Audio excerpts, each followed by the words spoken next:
up until now, I can say even Senator Villanueva na marami akong issue sa kanya, may against ako sa mga yung ibang mga sinasabi niya on public, but still I give him a benefit of a doubt kasi he is still innocent until proven guilty. Lahat naman po tayo, we all ask for katotohanan, truth. Pero wag naman po sana tayo magbase sa katotohanan ng mga vloggers, sa katotohanan ng mga political groups.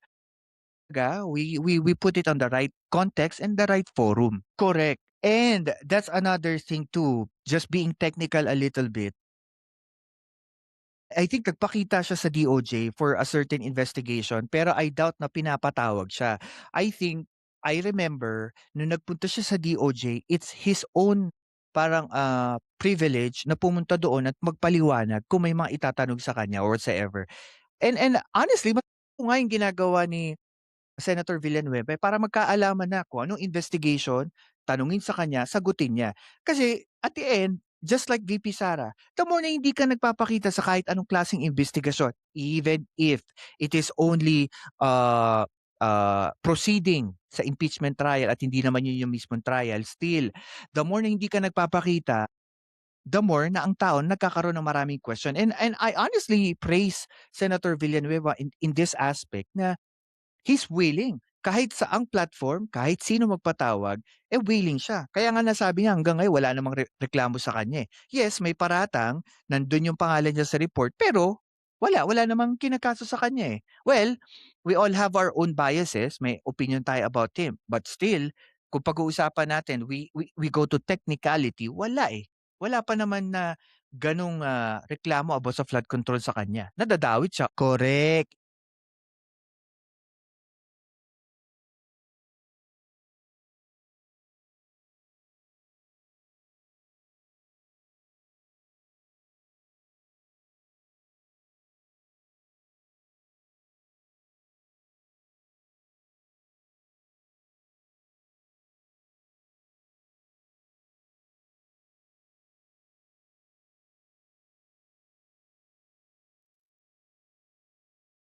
They only investigate in aid of legislation para magamit yung investigation for them to create laws para makatulong sa taong bayan. Pero it does not mean na yung sinabi ni Senator Ping Lacson ay Bible truth na paniniwalaan ng taong bayan na itong mga pangalan na involved sangkot sa korupsyon.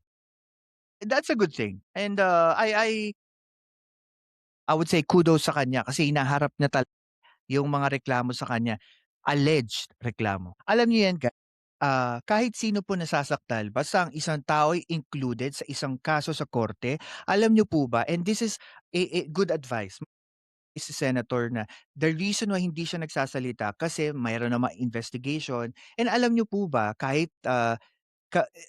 sa mga normal na investigation or mga cases na nasa korte, alam niyo po ba na anything that you say, anything that you post, directly or indirectly, ay magagamit po yan ng kalaban ninyo or katunggalin ninyo sa isang kaso o sa korte. That's the reason why ang lagi sinasabi ng mga attorney, and I remember this kasi isa po sa mga kaibigan ko ay sumangguni sa isang attorney about certain legal issues. At ang unang sinabi sa kanila is, "Wag na ho kayong pumatol or magsalita sa inyong katunggali in public, dahil po maaari kasing gamitin 'yan sa korte against you." That's a good thing. And for him to say this honestly, that he is, I would say, being silenced because of what's going on in the investigation, maganda. Kasi wala naman po talagang magpapatunay na ah, um, siya ay guilty sa inaakusa sa kanya unless ang korte ang magsabi, 'di ba? And that's a good thing. Ako, si Densable TV 2.0 at ito ang Pilkas kung saan ang katotohanan ay walang takot na sinasabi. Like, share, and subscribe na